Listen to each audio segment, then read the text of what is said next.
Grossman. My friends know me as JAG. I am CEO of the Atlas Society. We are the leading nonprofit connecting young people with the ideas of Ayn Rand in creative ways. Today, I'm so excited. We are joined by Greg Lukianoff. I'm going to get to his introduction in a second, but I want to remind you, if you are joining us on Zoom, if you're joining us on Facebook, if you're joining us on YouTube, please start teeing up your questions for Greg. Keep them brief, just type them into the chat or into the comment stream, and we'll get to as many of them as possible. So Greg is a First Amendment lawyer. He is also the president and CEO of the Foundation for Individual Rights in Education, known to many in our audience as FIRE, which is a nonprofit dedicated to protecting free speech on college campuses.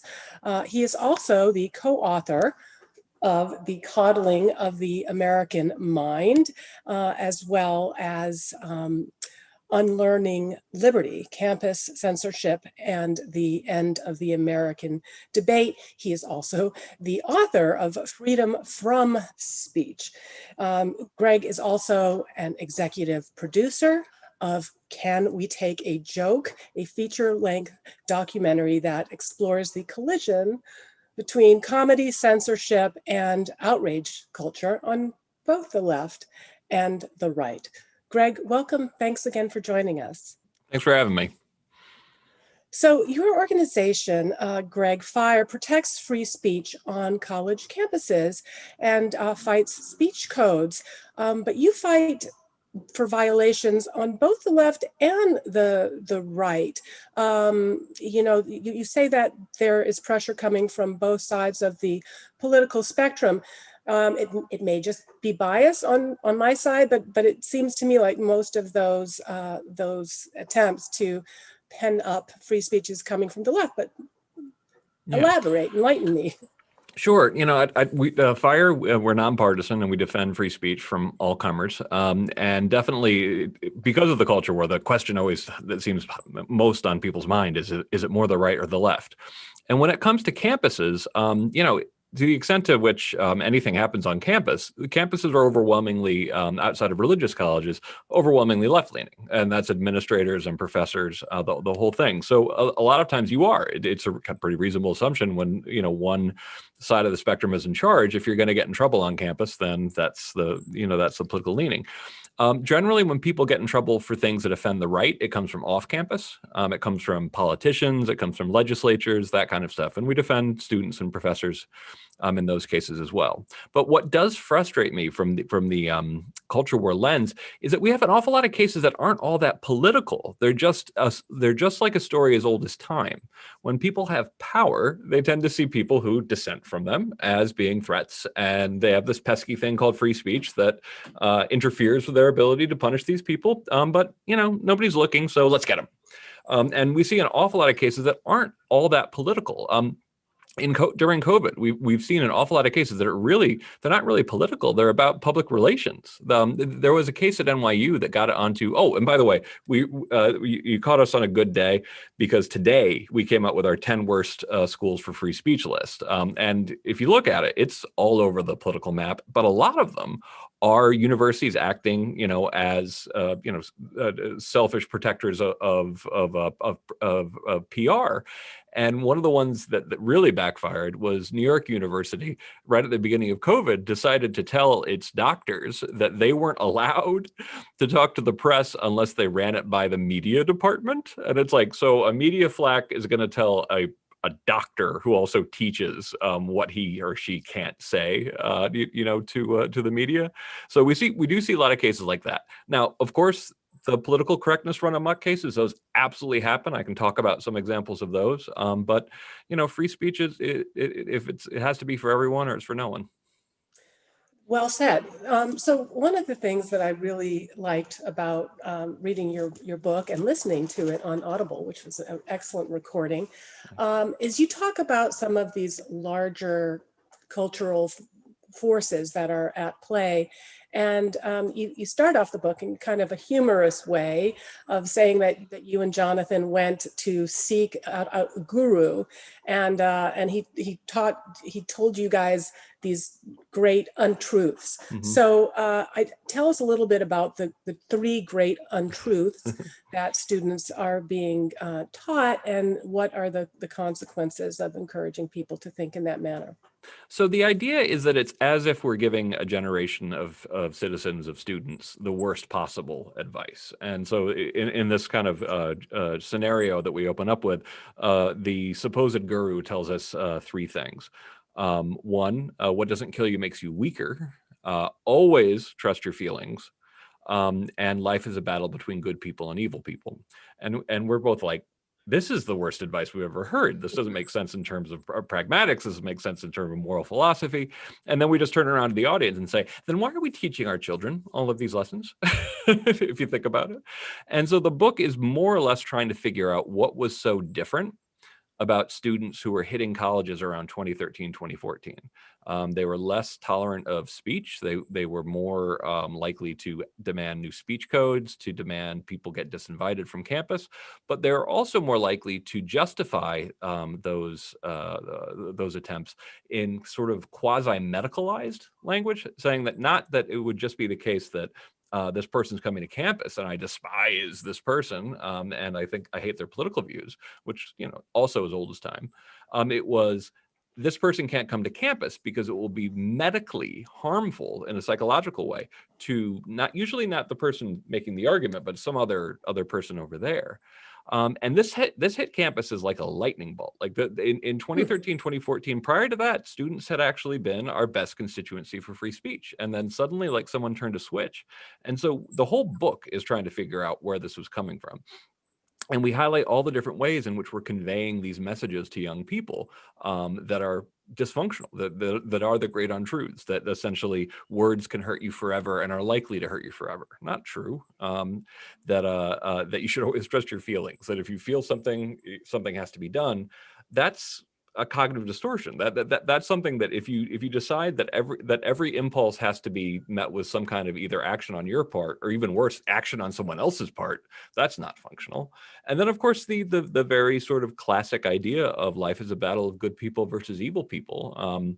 That's not most of life. Most of life is that people are complex. And this is the kind of sophistication you're supposed to be learning in higher education. But surprisingly, in elite circles, the morality play has actually gotten shockingly simple. Well, so as we have a lot of objectivists who are joining us today and watching us on our various platforms, and I want to encourage all of you who are joining us to bring your questions for Greg. And but it is an audience that's particularly interested in how do we think objectively, avoid cognitive distortions, avoid confirmation bias. But one of the thing that was the most surprising to me in your book, and because as you say, you really talked about it as a kind of something that happened rather suddenly. So often when we talk about things that are cultural trends, political trends, we use that old metaphor, of the frog boiling in the pot. And this was just actually more instantaneous.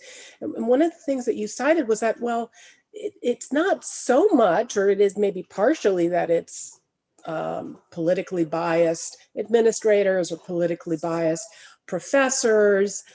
You're saying that campuses were just kind of struggling with a more of a mental health crisis, that all of a sudden they were seeing students that were coming to campus that were had various degrees of sort of a fragility. Tell us a little bit about that, and what are some of the things that contributed to it? Yeah, so it was interesting because we wrote the original article, Coddling the American Mind, the thing that led to the book in 2015. But I began thinking about it way earlier, and I'm very candid about my own issues with anxiety and depression in the book, much more candid than I'd actually been with anybody. I just put it in the book and tried to pretend that, I was talking to an old friend, and realized that I, really revealed a lot about myself. But as I was recovering from anxiety and depression, I learned cognitive behavioral therapy, and CBT, and objectivists will, very much appreciate this. It's about not just arguing with others fairly, it's about rules for arguing with yourself fairly.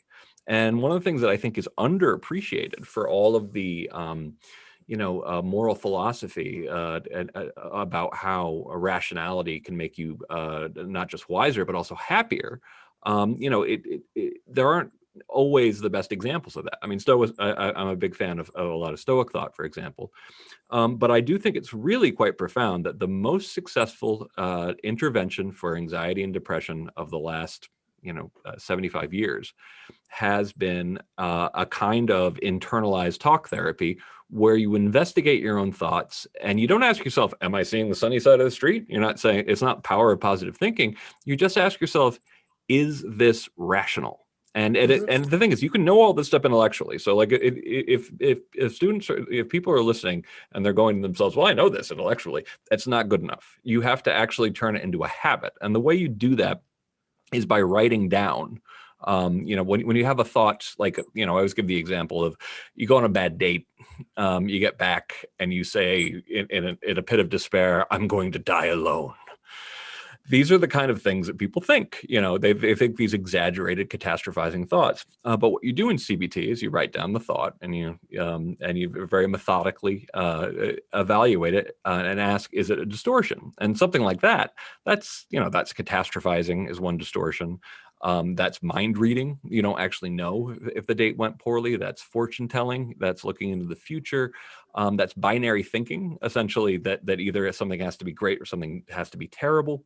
And you run all these things, past yourself. And by the time you actually get it back to reality and just say something to yourself like, well, I was sad because the date didn't go well, it suddenly has lost an awful lot of its power.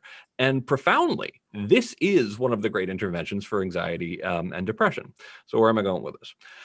Back in 2007, I started noticing that administrators on campus seem to be modeling cognitive distortions. They seem to be saying, do catastrophize, do overgeneralize, do engage in binary thinking because you're always in danger, which is also kind of like catastrophizing. And it was only but the students didn't seem to be buying it. They seemed to just be rolling their eyes at it. And 2013, 2014, switch, students were coming in with this kind of cognitively distorted thinking.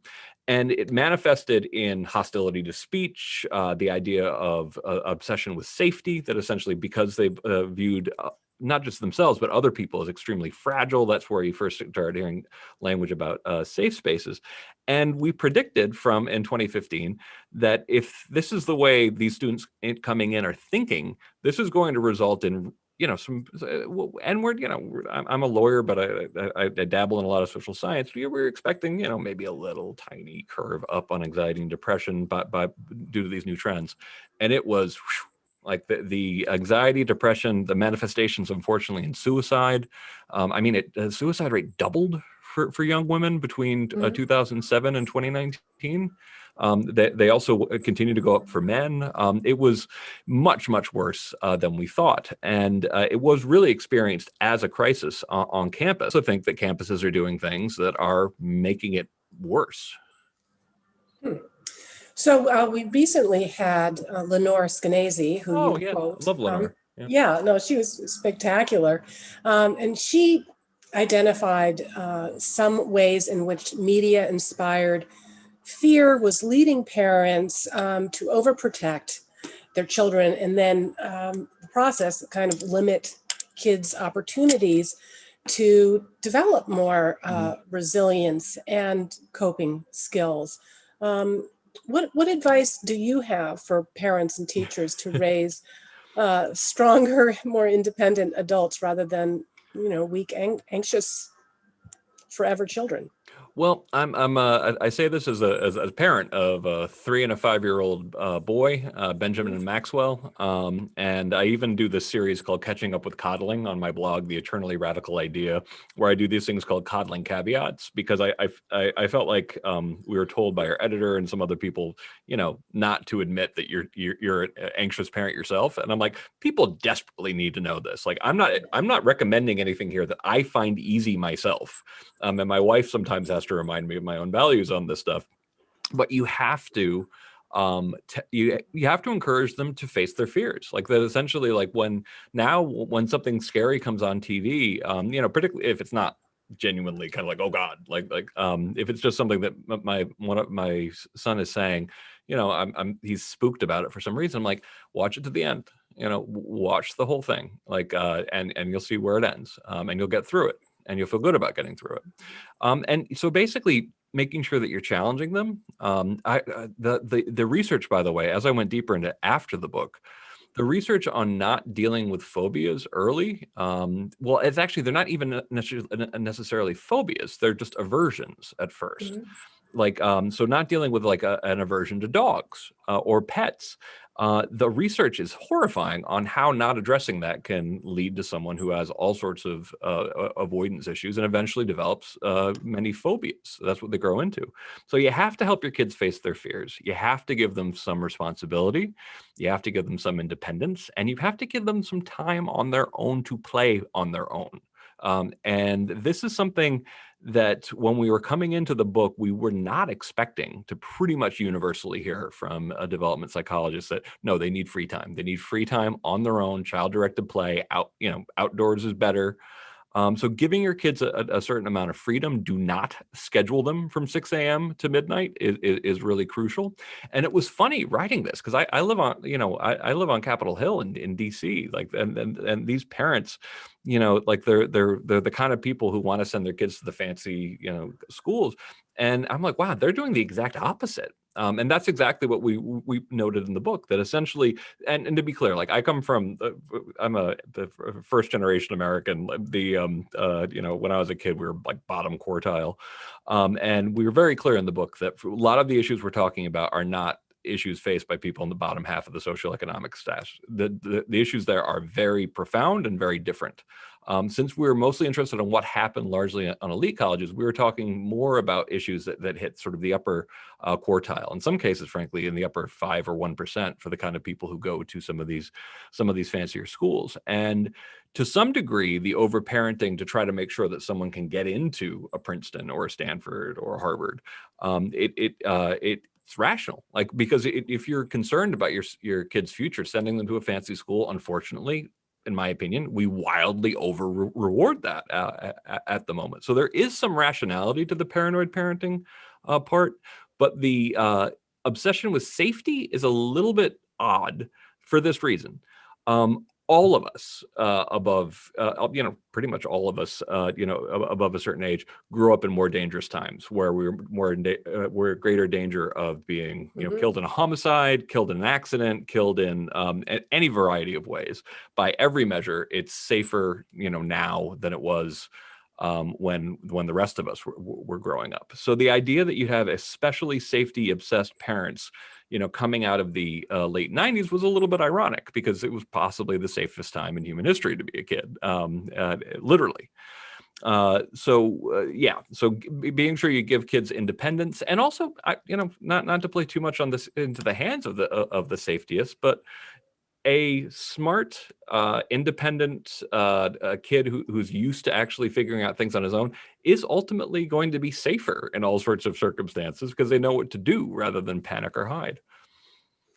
All right, so those of you who are joining us, ask your questions of Greg, of parenting, of politics, of course, free speech. Greg, one of the most eye-opening pieces that from you that I saw was an opinion piece that you wrote for the Wall Street Journal. And in it, you argued that there is no guarantee that the courts will continue to protect free speech. It's something that we tend to take for granted, but why in the world would judges and lawyers move away from First Amendment protections? Well, because it's really important for people to know the history of even the First Amendment in the United States. And this might be shocking to people who don't know the history very well. The First Amendment was not interpreted in any meaningfully legally strong way until about 1925, which is kind of shocking. But it wasn't really found to have much legal force until 1925. And that required a lot of cultural changes happening. But there was at least a strong tradition of freedom of speech in the United States. And what happened was before 1925, that tradition started to sort of fade away, and the law, to a degree, was forced to sort of pick up the slack to a degree, because the repression, particularly during World War I and under Woodrow Wilson, it was getting really bad. So the Supreme Court figured out a way to revivify the First Amendment. And all throughout, the 20th century, it was this phenomena of free speech culture, a cultural norm of free speech being resuscitated. At the same time, there was a legal norm of free speech being expanded. So for all of my life, I didn't totally realize I was living in a weird little historical bubble of freedom of speech being pretty universally validated. Right and left agreed. Not always on every case, of course, but who would expect that? But largely, if there was a defining characteristic of being left of center when I was a kid, it was being pro free speech. That's all started to fall apart, and as the culture shifts downstream, potentially, the law itself will shift too, because people start interpreting law in terms of their adjusted framework of the culture. And I went to Stanford for law school. I had teachers who were the proponents, the actual people who wrote the speech codes that were defeated in the mid 90s. And they wouldn't talk about this. They knew this wouldn't be popular with a lot of students, but they became, after being free speech purists in the 60s, even by the mid 80s, a lot of these people were saying, no, you know what, we're in power now. They wouldn't put it this way, but now that we're in power, we see free speech more as bothersome, and it has some negative effects. If people can say racist or sexist or harmful things, so let's do away with this. Let's figure out a rationale to undermine this. And a lot of this has unfortunately found its way into regulations. It's actually also found its way into international law. Some of these theories that were cooked up by scholars on campuses that benefited from free speech figured out ways to undermine it. So the overall point of the Wall Street Journal piece was simply that free speech culture is ultimately what protects and informs what freedom of speech means, and that's being undermined right now to a large degree. I think people in K through 12 are being taught that free speech is the argument only of the bully, the bigot, and the robber baron. And I always have to explain, free speech only exists to protect minority points of view, and this usually just isn't taught, and they don't even understand what I'm saying. And I'm like, no. Historically, the rich and powerful that you're concerned about, they were protected by being rich and powerful. And then when you started having democratic countries, the 51% was protected by the vote. They had all, in parliamentary systems, they had all the power in the world. So you have a big chunk of humanity suddenly protected. The only reason you need free speech is to protect minority opinions.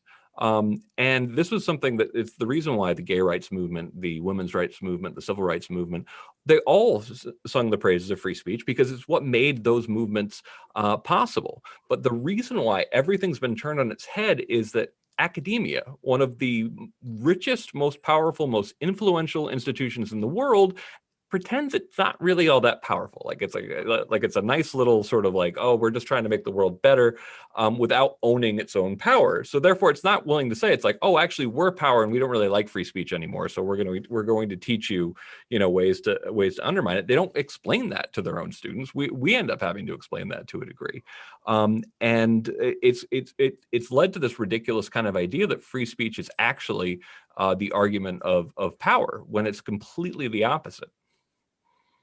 All right, we're going to take a couple of audience questions, so please keep them coming, and we'll mix them in.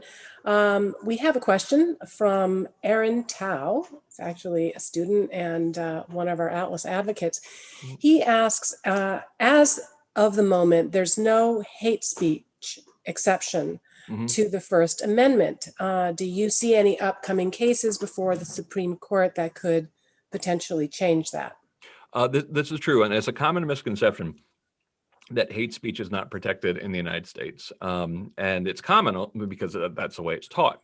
Students get the impression that it isn't protected speech, but it very much is. In terms of the short term and the upcoming, the Supreme Court for the next several years, I'm not super worried. I think that and this goes to what is called the bedrock principle in First Amendment law, that you cannot ban things simply because they're offensive. It's too subjective. It gives the government way too much power. It just doesn't work very well. And it's kind of funny because other countries have these laws, and I hear about how they're enforced when I go over and speak at conferences there, and I'm like, you think that's working? Like you're punished. You're trying to figure out which cartoon will get you sent to jail, and for some reason, the one on the left will get you sent to jail, and the one on the right won't. This is ridiculous. So I do think that the prohibition on hate speech is going to remain in the law for some time. What I'm worried about is when people who were educated in my generation or earlier all go the way of the dodo, that appreciation for free speech might not be as common in people who were educated, who graduated law school even 5 or 10 years later than me. And I made a mistake. Aaron did graduate from graduate school about 4 years ago, and that must be why he's been such a wonderful supporter of the Atlas Society. But he looks very youthful, Aaron. So let's take it as a compliment. Vicki has a question. She's interested in sort of the nuts and bolts of like what tends to happen when you approach a university and you file a complaint and you say, we're going to challenge you on this. Do they tend to back off pretty quickly? Do they put up a fight? Does it different every single time? It goes in fits and starts. It changes from year to year how universities react when they get a letter from FIRE. So the overall process is either someone submits a case to us online, or we hear about it, on social media or on Facebook, and then we contact the professor and student who's getting in trouble. Increasingly, it's actually been more from news reports that we find them. That being said, on a really busy year, when I first started, nobody knew who we were, so maybe we'd get a couple hundred cases submitted. This year we got 1,500 cases submitted. Yeah, and that's 50% up just because this summer was so hot in terms of what is called cancel culture. Really, really intense. And what happens generally is first, for case intake, we try to figure out, well, honestly, lately there's been some amount of triage, trying to figure out like who the most seriously ill people are, and who are the ones we can't help. Then we look into it. Usually, we will send a letter to the university explaining like, this is our understanding of the facts. Do we have this right? And the model that we've always had that still works actually in a number of cases is that sometimes they get back to us and they fix it but before it's done. And interestingly, when we were less known, that worked more often, which I don't entirely understand why that is. I wouldn't expect that. In my early days, I think it's partially when universities learned to kind of adapt to us. And I think there was a period where university presidents figured out, I want to pretend I'm going to punish this guy for what he said. I'd really rather, I know we'll be on the losing side of a lawsuit, so I'll pretend I'm punishing him. FIRE comes in and they go, oh, what? FIRE made me do it. I felt like we kind of became a little bit part of the ecosystem, which is why we had to mix it up a little bit. And we do a lot more litigation now. We added our first ever vice president of litigation, Darpana Chef. We got her from the Institute for Justice. She's amazing. We just also added the former head of the First Amendment Lawyers Association, Ronnie London, is going to be running our. We're going to have a fund to help professors who get in trouble with litigation fees. So we have to make a decision in a lot of cases. If the university won't budge, do we do a press release right away? Is this something that would be good for an op-ed to get more attention on it? Is this something where we should go right into court? So it depends on the individual cases. And every so often you see, we get a case that's just so bad and the record is so clear, because we take getting our facts right extraordinarily seriously. that it's just like, okay, everything like we're press release, lawsuit, the kitchen sink, this one's got to go. Mm-hmm. So I talked a little bit about the beginning of your book, and the guru giving great untruths. Another thing that I thought was surprising in the book was at the end, you actually, after reading a lot of depressing trends and things that were very alarming and eye-opening, but at the end, you actually struck an optimistic tone. And as the press went, as the book went to press in May of 2018, so you had identified a few green shoots of positive counter trends, predicting that, quote, things will improve and change may happen quite suddenly at some point in the next few years. Now, we're still a few months short of the 3-year mark, but I think a lot of what's happened, especially in the past year, would have been very difficult to predict. So in that time period, I mean, did things get better, or did they get a little bit worse? No, they got worse. Yeah, and actually, okay. I just wanted to check. and actually, they got worse to decidedly worse. me. You know, we're always trying to be constructive. You know, that actually sounds even more optimistic than the way we would usually explain it. Because when you ask Height and I back then, you know, when people wanted our honest opinion, we're like, it's gonna get worse. Like, it's gonna get worse before it gets better. It has to get better because this is unsustainable. But it got much more intense. And honestly, that's been a lot of my career. You know, like, first of all, when I started in 2001, it was easier to get in trouble for what you said on campus than I understood, even though I'd worked all over the place and had a good sense of like the grand picture of censorship. And then it, you know, and there were ebbs and flows up until 2013, but then 2013, you know, with the students actually suddenly being really bad on free speech and not just the administrators, it was a whole nother ball game. And it's been, you know, maybe 2016 wasn't that bad, but then you started actually seeing violence on campus. That was the Milo riots and the Heather McDonald at Claremont McKenna in California. Middlebury, you know, we actually saw a professor get assaulted trying to protect her sparring partner, Charles Murray. So, and that was all in the book. But since then, have things gotten worse? Yeah. The places where there are some green shoots there's more awareness of this space to a big degree. It's very hard to claim that this isn't a problem anymore.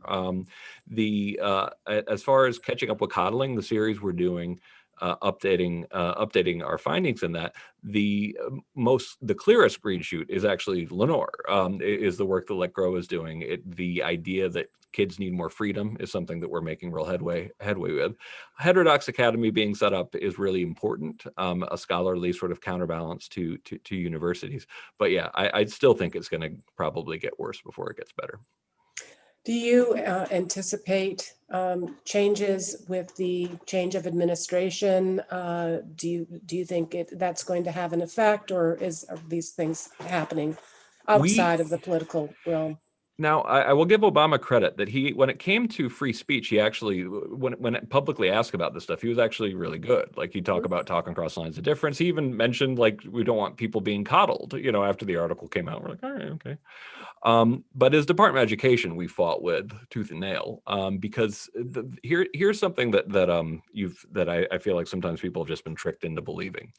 The vehicle for clamping down on speech that was proposed by scholars at places like Stanford and elsewhere, to make it sound like they weren't really just going after speech, was to reclassify offensive utterances as a form of harassment.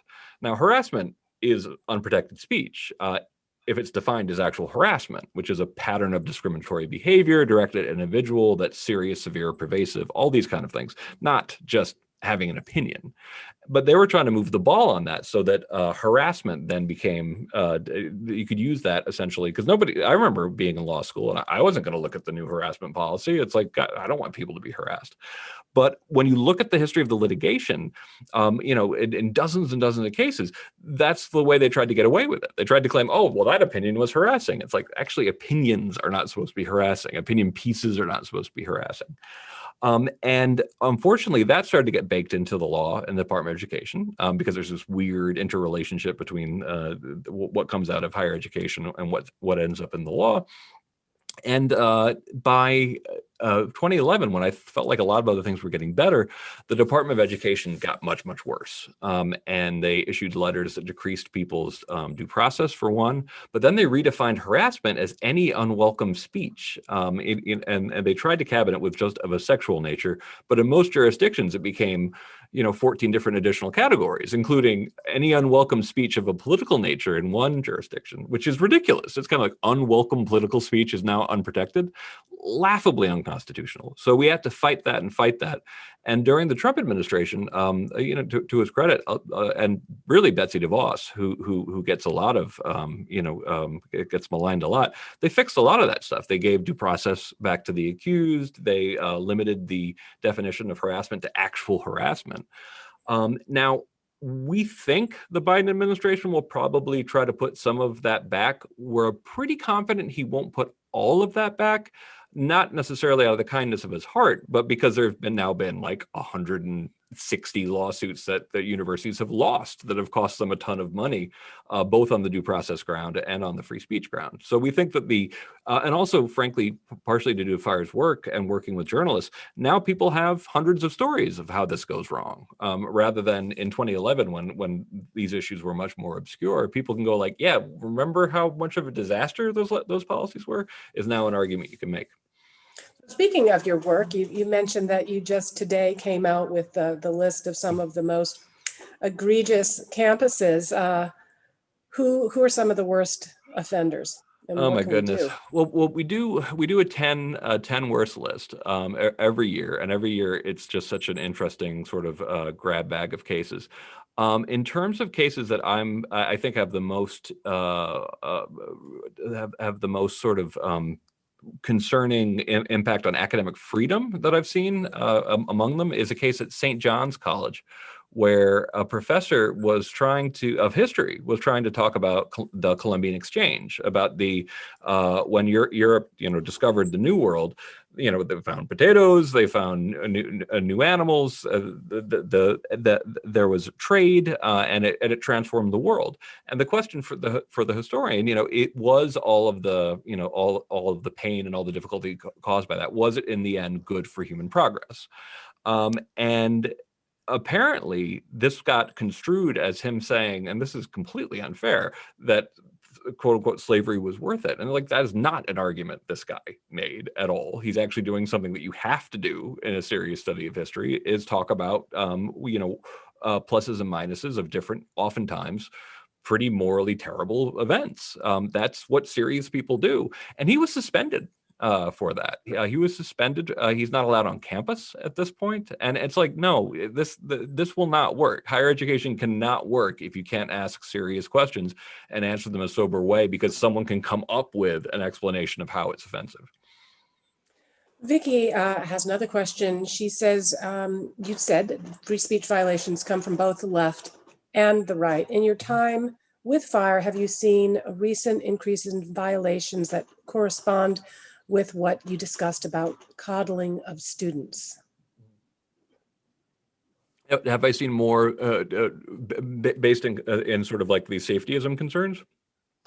Yeah, or also, are they more public versus private higher education? The other thing that you had mentioned, which I thought was interesting when you were talking about the different economic levels, was that those at the very bottom end that were at the lowest income, that while they may have had more unsupervised time, but they were also more likely to experience severe traumas that would have incapacitated adverse childhood experiences. It's an interesting area of study, and it does tend to correlate that if you have, drug abuse in your family, if you've experienced it, and the most common one, of course, is divorce. But when you go through all of these lists, the potential harm of ACs seem real. But in terms of economic class, one thing that I found interesting, and the data seems to be supporting this as well. We actually have 2 new data mavens at Fire, which has just been so much fun for me. Is that when it comes to the really hot, what's colloquially called woke ideology, it tends to be to be dominant more at the more elite colleges. Mm-hmm. It's kind of like the idea of a luxury belief, essentially. Right. And this pans out also in our survey data. When you go to the schools that have a critical mass of working class students, you have very much fewer of these kind of hot ideological topics. You still have cases where a administrator or a president even throws his weight around and wants a professor or student punished, like the stuff that's as old as time. Or one thing that we've seen tons of over the years, and I hope we're turning a corner and defeating them, free speech zones, where universities are actually trying to say with with a straight face, we love free speech so much you can only be in this 20-foot wide gazebo. That was Texas Tech University, by the way, back in the day. We see these ridiculous limitations, but when it comes to the stories of, students being able to get someone fired, being able to get a student expelled, that kind of stuff, that tends to be more of a problem at the more elite schools, which really has me.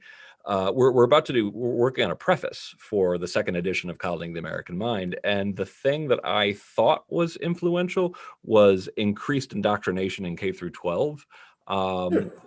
Because the anti-bullying movement really spiked up in 2011. And bullying is bad. And I think that it was about time we did something to address it. And I think actually, certainly nobody needed to be physically cruel to each other as they were when I was a kid. But I think that unfortunately, some of that curriculum got taken advantage of to tell students that they are physically more fragile than they are, that emotional feelings always have to be addressed, and that the world is separated into good guys and bad guys. And so I think that some of some of the ideology was taught more directly than I previously thought, because the thing that we've had a hard time figuring out, we talked about all these causal threads, but why the discontinuity was so sharp. The major change that we saw that lines up perfectly, and the research is strong on this, is the first generation to have iPhones, social media in their pocket since they were little. But I do think that there are some other factors at play that we might have missed.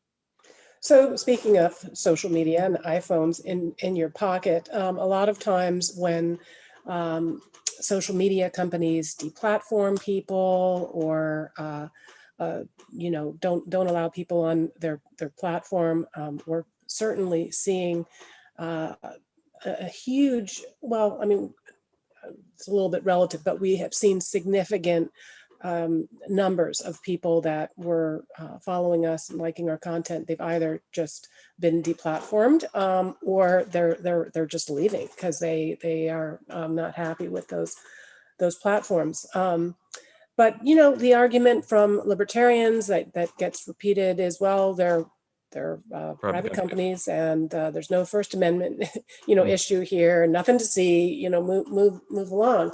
But I think you guys talk about that there are some negative consequences of sort of a cancel culture and a safetyism culture, even when it's perfectly legal. Mm-hmm. Tell us a little bit about that. Yeah, I end up defending free speech culture a lot. And I have this debate at reason.com with my friend Ken White, who thinks that free speech culture is more of an amorphous kind of excuse that really just means people you don't think should get in trouble. But I take it more seriously than that. And I think that I'm the bad American when I go abroad, and the way I explain, you're supposed to basically say, well, this is your way over there, but our way is just our little parochial way. I obnoxiously say, no, actually, First Amendment jurisprudence in the United States is some of the smartest thinking through of how you have free speech in the real world ever done. That it actually is really pragmatic. It tries to figure out, it limits the harm of censorship by trying to have very narrow categories of speech rather than a nonstop balancing test. And my position when it comes to social media companies is they should be, as much as possible, borrowing this wisdom because it makes a lot of sense. But the thing that I really try to, I have an article on Eternally Radical Idea, which is where I talk about the lab and the looking glass theory. That essentially the marketplace of ideas is a great metaphor that Oliver Wendell Holmes and Louis Brandeis came up with. But it's only about this much about free speech. That's the kind of free speech where you're trying to decide who is factually correct. Is the marketplace of ideas. Free speech is huge. Free speech is all about people as they actually are. And so one thing that I've learned, particularly from studying free speech as it applies to academia, is that we're using the wrong metaphor. I use the lab and the looking glass, that essentially the humanist project is to know people as they are. And this is important to democracy. This is important to the project of human knowledge. This is important to science. This is psychology, obviously. And from that conclusion, you have to remember it's always important to know what people really think and why. And as soon as you start looking at that from more of a scientific, a little bit of detachment, and looking at what we're trying to know about the human race, the idea of censoring people for their opinion starts to look kind of ridiculous, because it's like, what do we achieve there? I know less about the world. Am I safer for knowing less about the world? Is ignorance safety? How could that possibly be? And obviously it's not. So I think that what's going on with social media companies, it has to be informed by both the law and the philosophy behind it, or else it's going to make some serious mistakes. And I think it has made some serious mistakes.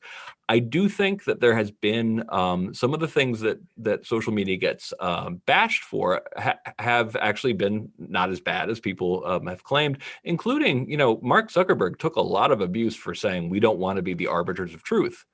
He was absolutely right about that.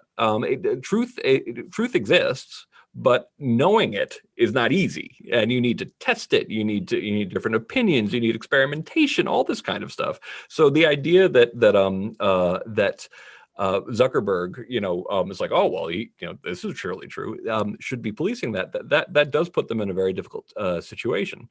So I think there's a lot of wisdom that they can gain from existing law, but I do think it's sometimes kind of funny, particularly when conservatives want to get rid of Section 230, because if they did, I can guarantee you the people who would suffer the most from that would actually be social conservatives.